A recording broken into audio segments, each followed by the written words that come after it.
কবি জয়ন্ত চৌধুরী। বলে যাই আমি, কবিতাটির নাম বলে যাই আমি। শেষ হয়ে এলো রজনী, প্রিয়া একটু পরেই হবে ভোর। যাবার সময় হয়ে এলো যে এবার বিদায়ের তোড়জোড়। কাটিয়ে গেলাম কিছুটা মুহূর্ত খুশিকে সঙ্গী করে। অনেক দুঃখ রয়ে গেল প্রিয়া, থাকুক সেসব করে।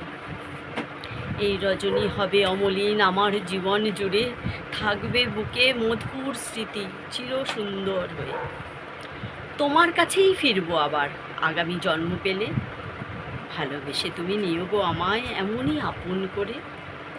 যাবার আগে শেষবার শুধু ছুঁয়ে যাই তোমাকে, তোমার স্পর্শে কেটে যাবে কাল, অশনি যাবে যে কেটে।